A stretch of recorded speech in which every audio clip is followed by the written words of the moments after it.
the Reconstructionist Radio Podcast Network presents Worldview Media Podcast, where Gordon and Joyce Runyon view popular media through the lens of the biblical five-point covenant model to help believers appreciate and apply principles of exciting narrative and engaging storytelling. Coming to you live from a 5,000 square foot fallout shelter, which is different than a bomb shelter. It's the Worldview Media Podcast. Hello. I'm your host, Gordon Runyon. With me are my usual co-hosts, Mama Joyce. Hello. And daughter Jordan. Hello. Well, y'all are very punchy with your answers today. I see. Well, we've just been in this fallout shelter this whole time. Right. We are discussing a true blast from the past. The movie Blast from the Past. Yes. It's like a hidden gem, really. Right, it's going on 20 years old, right? Yeah. It was made in the 90s. And, Golly, time flies. right. Unless you're in a fallout shelter. We haven't seen this movie in a long time, so we just watched it again just to podcast about it. And so, let's do a recap of what the plot is and what happens in this movie. It's 1962, and a Caltech physicist who Brilliant. was brilliant but eccentric and a bit of a conspiracy theorist. Sure. It was all true. Becomes rich through inventions, and he's very big on Cold War stuff and believes The end is near. the war will turn hot at any moment and be nuclear. So in his backyard he creates a gigantic fallout shelter. No. Just big enough for his family. Well, Yeah, but I'm to saying it was last huge. It was forever. huge. Yeah. And as I was Fully looking stocked, at it, supplied. I was guessing 5,000 square feet. It's pretty It was like huge. a giant warehouse Yeah. inside there. Yeah. And so he's got supplies laid up, including a way of farming fresh fish and vegetable garden and pumping fresh water out of a well. And he's rigged up, he's a smart guy, he's a genius, and he's rigged up some giant yacht batteries to last for decades. Yeah. And so they have power, and he rigs up a way for them to watch TV, but it's just like playing the actual films, and it's like with a projector. Yeah. And so who knows how many times they're watching these same shows over and over. Yeah. Yeah. And so the night that they go down into the fallout shelter, a plane crashes. Well, it's the Cuban Missile Crisis. Yeah. Cuban Missile Comes Crisis. on the air. On the television. And so he freaks out, and he brings his 9-month pregnant wife with him down into the fallout shelter. It's like her first time being in there, it looks like. And while they're in there, a plane happens to crash right in their backyard. Yeah. And so, which kind of sets the whole... so it's all a giant, the mechanisms. Right, it's a giant noise and lots of heat and a fireball and stuff. And so they become convinced that a nuclear war has begun, and they lock themselves in the fallout shelter. He locks them in. Right, he locks them in for 35 years. Yeah, the locks can't unlock for 35 Once they years. lock, he can't change them. He can't fix it. And so they're in this fallout shelter for 35 years. So they have this baby boy that they name Adam. Yeah. Because they anticipate him having to repopulate the planet. Yeah. And so we see a lot of his time growing up there, and of course there's a lot of homeschooling, and he's getting a very diverse education. He's learning several languages. Yeah. Well, they don't have anything else to do down there. And, and he's learning boxing and ballroom dancing, and so he's set up. So he grows up and he's about 35 then when the locks on the doors click open, and now it's time to go out and see if there's life up there. What's left? And hilarity ensues. Yeah, because he comes out and it's the middle of the 90s and Los Angeles. Right, it's Los Angeles in the middle of the 90s. Way different. It was a suburb, Yeah. and now it's just in the middle of just ghetto Yeah, area. it's just in the valley somewhere, yeah. But it's, The concrete jungle. yeah, it's welcome to the jungle, that kind of thing. And so there's a lot of culture shock and stuff, and it's very funny because the dad assumes that this is all due to radiation poisoning and loss of civilization and stuff. Yeah. And so it's really funny then that the 35-year-old son, Adam, played by Brendan Fraser, is given the task of going out to find supplies and help them restock.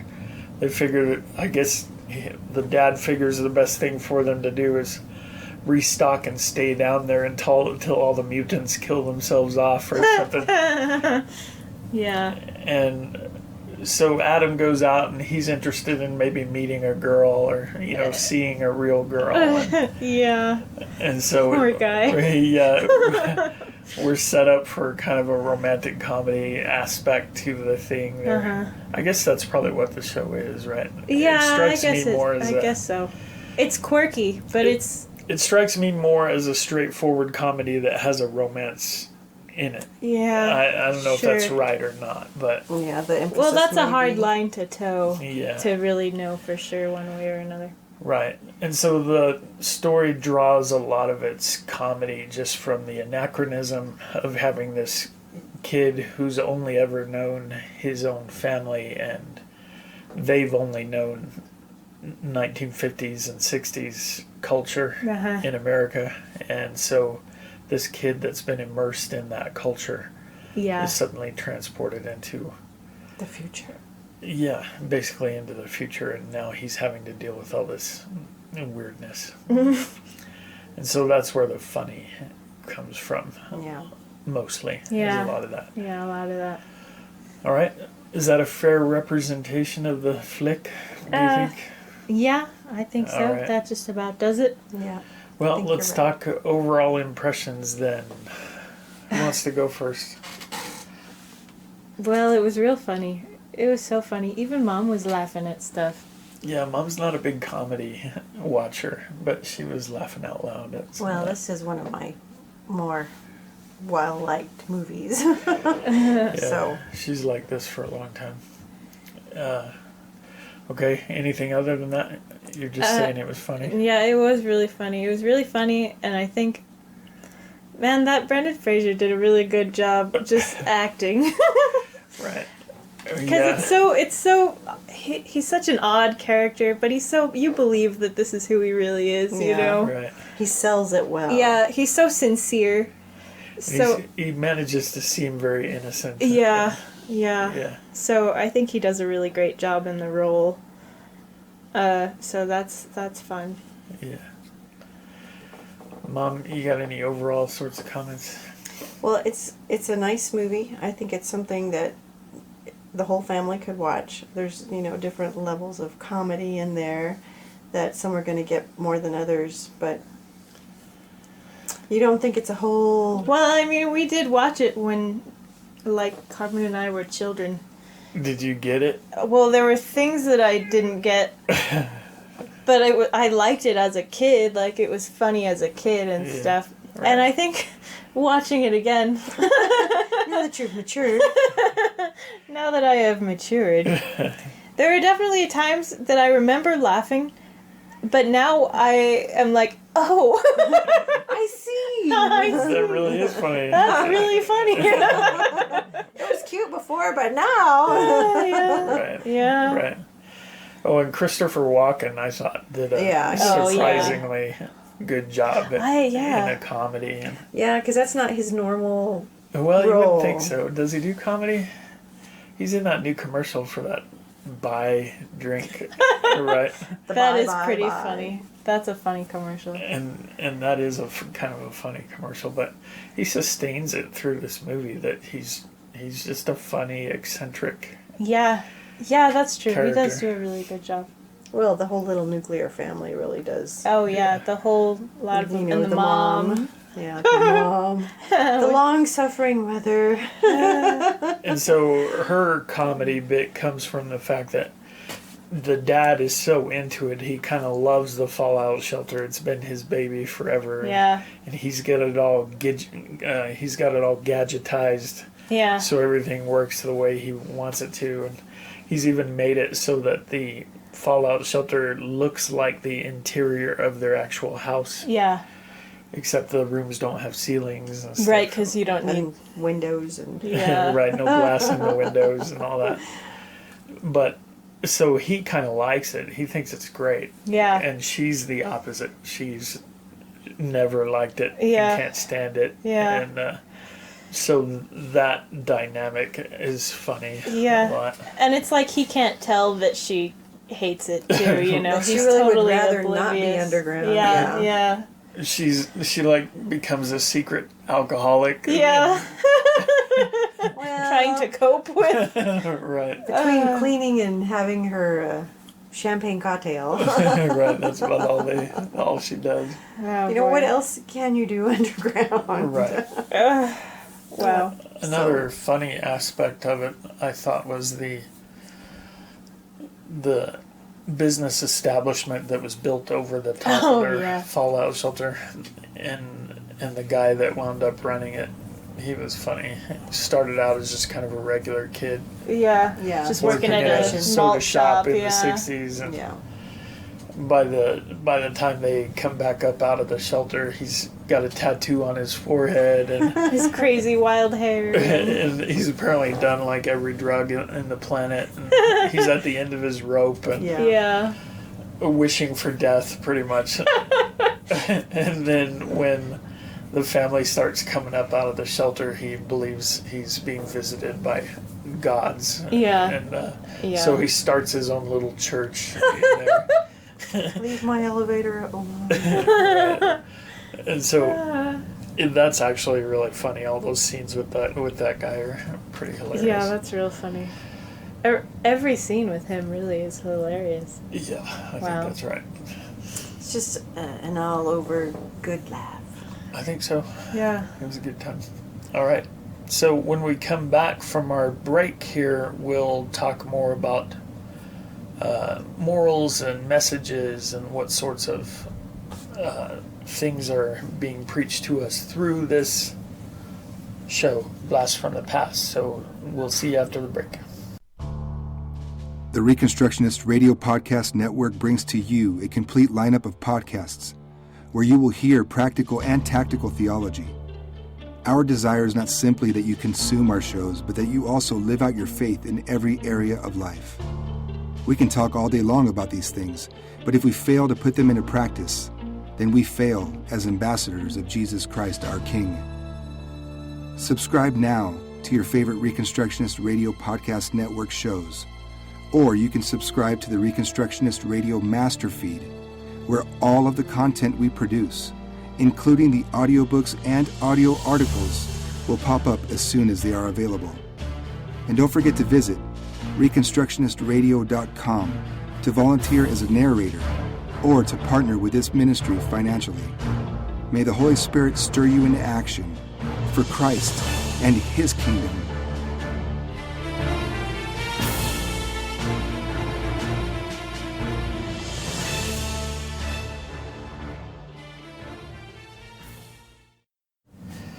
And we're back 35 years in the future.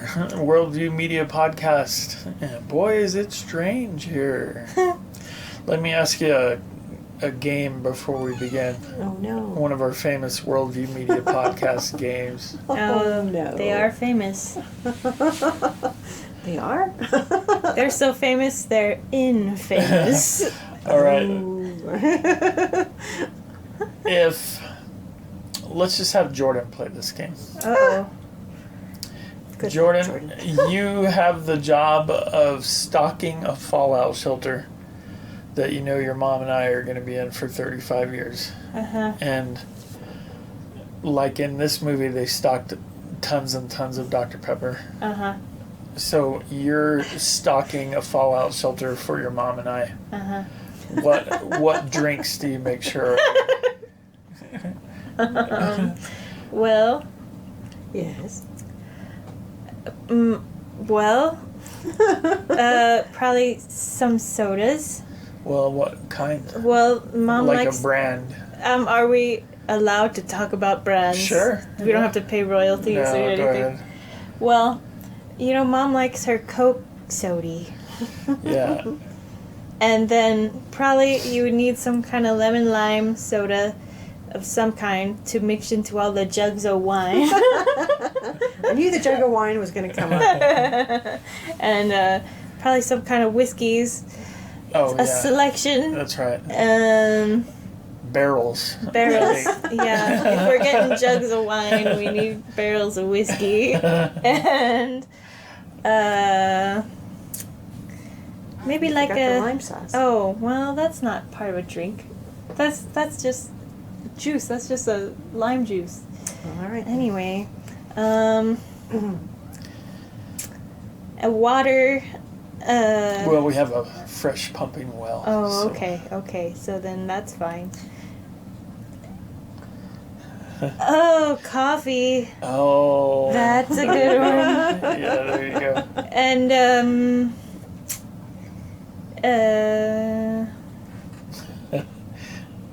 And and maybe like I a sense there's cheating.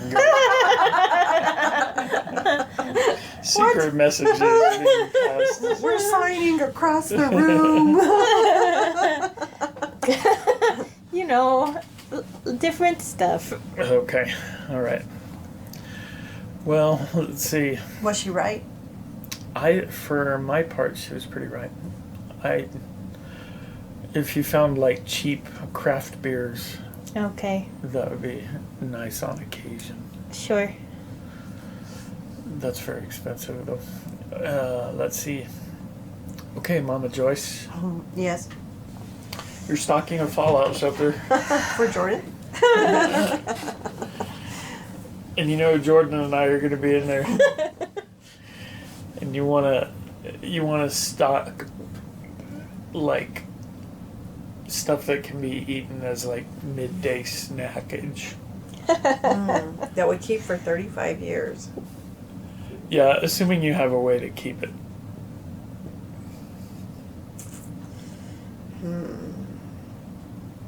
Well, I would go for popcorn. Oh, microwave popcorn. Well, Sure. Just Okay. some way of having popcorn. yeah, I'd say popcorn. I'd say chips and salsa. Ooh, yeah, good one. I'd say maybe cheese and crackers. Mm-hmm. And let's go with a Rice Krispie treat. Oh, Really? You like Rice Krispie treats? who doesn't like Rice Krispie treats? I don't really. Well, and they will be mine. And if Reagan was in there, then we'd have to do those little crazy brownies. Oh, the cosmic brownies. Cosmic brownies. What are those, Little Debbie? Or Yeah. Yeah, those They're ones kinda with the yucky. sprinkles on But them. she loves them. They're like totally manufactured. It's like robot food. Yeah. It even kind of Pellet looks form. like Right. something you could just slide into a robot slot. Right. But Reagan's not here, so she gets nothing. All right. Well, she's out with the mutants then. All right. So we need to talk about what sorts of things are being preached in this film. Now, Mom, you had an opinion to talk about here. Something you think you've spotted. Well, to me, I like the movie. I like the values that it represents, with Adam coming out of the fallout shelter, firmly entrenched with what he believes and being a mannerly person, and just kind of expecting people to behave civilized. And if they don't, he likes to say, "Hold on, just a minute, that's not right." But I think that that the writers maybe were coming from like winking at us like, well, isn't this cute? This guy's coming out and he's going to be this way and he obviously doesn't fit in and he's just, he's like a thumb.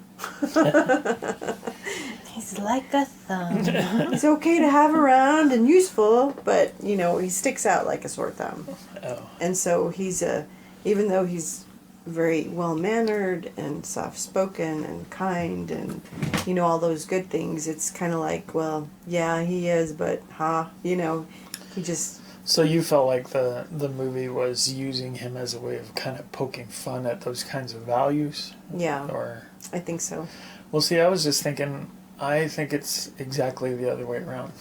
I think that they were using him to poke fun at how things are now and how, there are times when the characters from modern times talk about Adam and they say he's the nicest, greatest, most polite, caring guy that you've ever met. And, yeah. And then there was another time when finally Eve decides that she really does love him and she's lost him and she's trying to find him as they're driving down the street looking for him and I think they're talking about, well, this used to be just quaint houses and fruit orchards out here, but now it's like adult bookstores and hookers on the street corner and stuff. And, people throwing up in the street. Right, and Eve has the line, she says, oh, look how far we've come. Look at all the progress we've made, Yeah. And so I kind of felt like maybe... Now, there was an element of just, haha, look at this, this dork. Ozzy and Harriet kind of family and stuff. And there was that, but I almost felt like the message of the movie is, have we really progressed? How come our families aren't intact anymore? And how come divorce is so common? And why do kids not treat their parents well? And why do they not learn But I these think things even from their parents? ends the movie saying, I don't know why he believes these things, but he does. And so I just kind of, go along with it. Yeah, but I think she's learning that, though, right? Because she kind of changes through the movie. Yeah. Well, she does, and that's just through exposure to him. But I still think there's kind of that, aw, isn't that cute type of thing. That this isn't really something that's sustainable or reasonable. But I almost think that the way that those last couple lines of like her dialogue, her monologue, her voiceover, yeah. I feel like those are given in such a way that it's like we're not meant to completely believe that that's exactly what she believes. I feel like tonally she's saying that, oh, it's such a nice dream of his that he has, but there's a kind of... I feel like the subtextual thing with it is more like... The unspoken subtext? Yeah, the unspoken subtext. Nice. You always see that in a movie.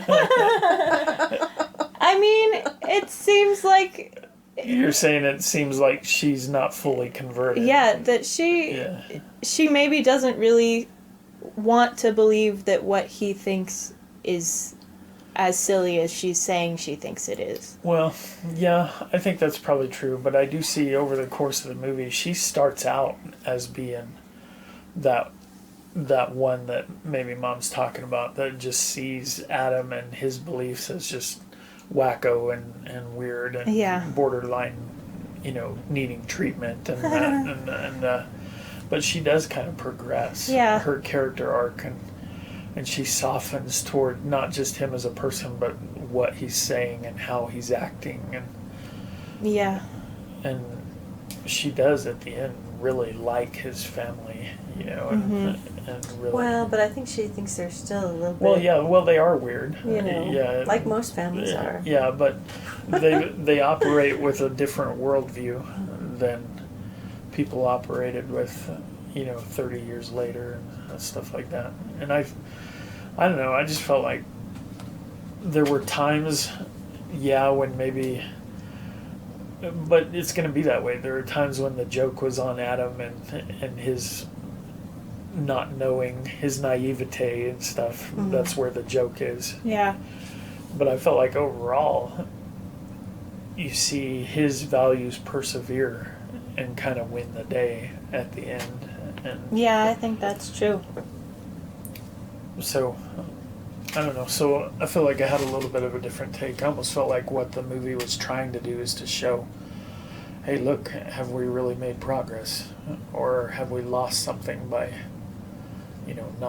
not having these kind of, and it may be fictional to think about these middle American sort of values and stuff from a generation ago or something like that, but Yeah. they were openly talking about prayer, and there's a scene where it shows his Bible in his Little suitcase. hotel room, Yeah. and there was a bookmark in it where you could see, hey, he's been reading his Bible while he's been in the hotel room, Yeah. And so there were things like that I thought were pretty fun. So I didn't feel like it was completely hostile toward. Well, and I didn't say it was hostile. I was saying it was a wink at, yeah, isn't that cute, that yeah. to Just not taking it very seriously. yeah, that Yeah. this is fun and this is funny and this is why it's fun and funny. It's because it's so out of place with what Right. we do and how we see things and Yeah. how business is conducted now. Sure. Well, but just because it is out of place, I don't think that means that necessarily the point of the movie is that that's wrong. Like, it's out of place, but maybe it's out of place because it's the way it... Because we're the Yeah, ones that are wrong. because we're wrong, yeah. Yeah, right. Well, that's kind of what I felt like I was getting from it. I could be wrong, though. I mean, that maybe I'm giving it more credit than it deserves or something. All right, any other kind of underlying or overall messages? Well, having said what we've already talked about, I think Adam comes in and is being salt and light in a dark place and is actually changing those people around him. Yeah. That, when Troy takes the Lord's name in vain, he's like, oh, wait, I'm sorry, I know, I'm not supposed to do that, and, So obviously there's been some interaction that we didn't see. Yeah, where he said, hey, now. Yeah, you can't be taking the Lord's name in vain. Yeah. Right. And there was the guy at the sports memorabilia place that they were about to fight over it. Yeah. Yeah. You got a problem with me taking the Lord's? Yeah, I got a big problem with it. Yeah. Oh, So that was good. So it's just so endearing. it's just really cute that, here he is out in the world all on his own, and everything he talks to about everybody is, my dad always tells me, Right. or my mom always says, this is what I should do, and so this is what I'm going to do because this is what my mom or my dad have said, and so... Of course, that's the only people who have ever said anything to Yeah. him ever. Right. So That's his entire culture. Yeah. His whole culture How is would his you live, family. Jordan? Yeah. Well, I think it's nearly true for Jordan, though. Almost her entire culture is the weirdness that she grew up with and stuff. That was normal. She didn't realize till she went to college. Oh, wait. no, I got there and I was like, oh wow, I say some weird stuff. That's because people looked at you. I'm like, oh, that's not how that's normally. Well, all right. For the first part of the movie, before the doors opened and it showed Adam growing and stuff, a lot of the movie was just kind of concentrated on this little family, just learning just living together and educating their child and raising him up the best they could, and so a lot of the movie is really very family concentrated and really kind of cute to watch their interactions and stuff. Though he has his 35th birthday or whatever. And you think about it, in that situation, your parents trying to give your kids a birthday present, and you're in this fallout shelter. What are you gonna do? She makes him that jacket She out made of him a sports coat out of her husband's bed blanket or something. Like the bedspread. Yeah. The bedspread. The coverlet. Yeah. Yeah. So that was really funny. Well, and I thought there were some really poignant things when it was just the family where, he would sit and just see his parents interact and just, Yeah. be soaking that up. And it was just really sweet interactions with his parents, even though they, I think they had their moments where they probably made each other a little bit, or he made her a little crazy. Yeah, he made her crazy. I don't know if she ever did that to him, but right. so there were just some really sweet things in there too. Yeah. And I thought the last thought that I had on my mind was that the crazy church that develops in the business above their shelter was really kind of there's stuff to think about there. That here's this hippie guy that really is strung out on drugs. He really is waiting for death and all that, and he believes that he gets a word from God, and really does kind of change his whole life, you know. And by the end of the movie, he's all straightened up and in a suit, and he's gonna start this new business thing. Right. So it was kind of funny that this revelation from the other side really did, really kind of, it did stuff to him and changed him and stuff because he like was that. so sure that this was something divine, that he'd experienced. Right, and you thought it was just him in there chanting with his tambourine and stuff. And then one scene happens and suddenly you realize, no, he's got a whole church. He's got all these followers all now. these rejects and stuff in there, and they're all excited to see who's coming up the elevator. Oh, man. So that was just kind of funny, thinking about how religion works, and especially how false religion gets started and how all that comes to be. There's some interesting concepts in there, I think. Well, and I just wonder, you know, if he'd really known Troy and what gay meant, and how would he have dealt with him, and would he have been shocked and appalled? And, you know, would they be dancing and just goofing around and being friends, and you know, right. Thanks for always being happy. Right. What? You're gay. Oh. Yeah, so some of that I thought was pretty funny. Anything else? Blast from the past? So I'm guessing that those sell-by dates on cans really are not valid. Well, he was still using toothpaste from 1961. Yeah. Like that can't. What? I don't know. Toothpaste, I think, is like Twinkies. Well, you can't eat it. I have a feeling the sell-by dates on the can are just there to keep people from getting sued. Oh, you ate it out of date. We can't be responsible for that. Yeah. Well, because I know cans will explode eventually. Yeah, that's a thing that happens. You know. That's real. They did have a lot of stuff that, you know, 35 years? kept somehow. That's a long time. I don't know. That's a long And they had that time. whole, like, dry pantry. I have no idea. Yeah. It's crazy. Well, he was a genius. He had it rigged. Sure. And it worked out. Had to have. So many things you can explain away just by saying someone is a genius. No need to write in explanations No, now. That's Deus Ex Machina. Well, and then at the end you see him again trying to figure out. Oh, yeah, he's going to build a new one now. Right, He the gets last this scene nice is house. him marking out his new fallout shelter. Spacing Oh, it boy. out. So, and there's Eve. Looking through the window like, Just what? like, here we go again. Right. We can't come visit. You know, I was thinking the dad got a lot of reactions from people, probably the way I do.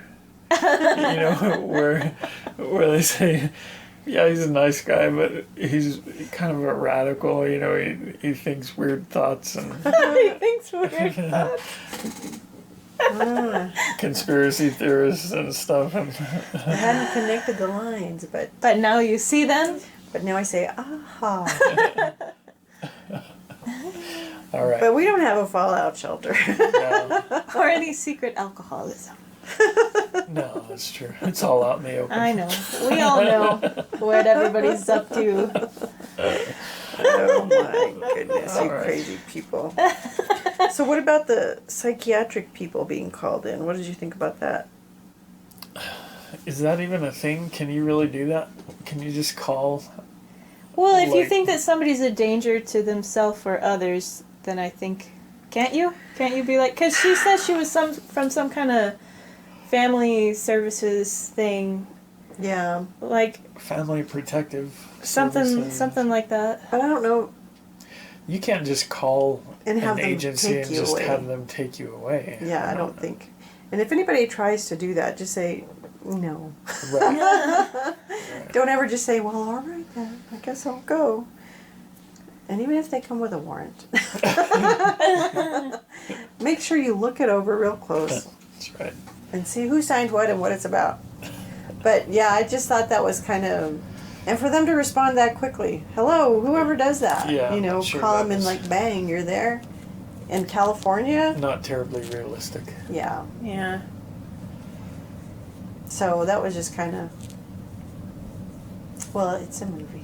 Yeah. I mean, I think you need it there to launch some other stuff into happening, but like narratively it needs to be there, but I felt like there was also a little bit of a unspoken kind of message several times when Adam experiences new things that he'd never seen, like when he sees the sky for the first time, or when he goes into the water at the beach. yeah. I think When he there's sees the, I think yeah. I think the way it was filmed, the way it was framed, and the way those scenes were shot, I think you're supposed to understand that he's having some kind of transcendent experience here. You know? Yeah. And biblically, that would be right. He's for the first time seeing the fingerprints of God in creation and Yeah. stuff like that. So those scenes I thought were Well, really even when he nice. sees the female Right. postal carrier. When he sees the actual Negro person. Right. Yeah. My Right. lucky stars.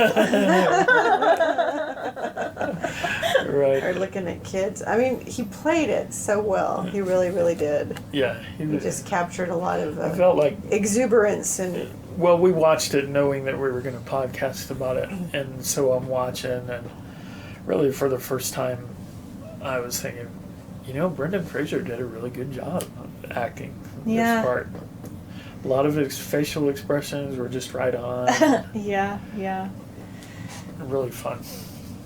but I also loved him in George of the Jungle. George of the Jungle, classic. Yeah. Classic.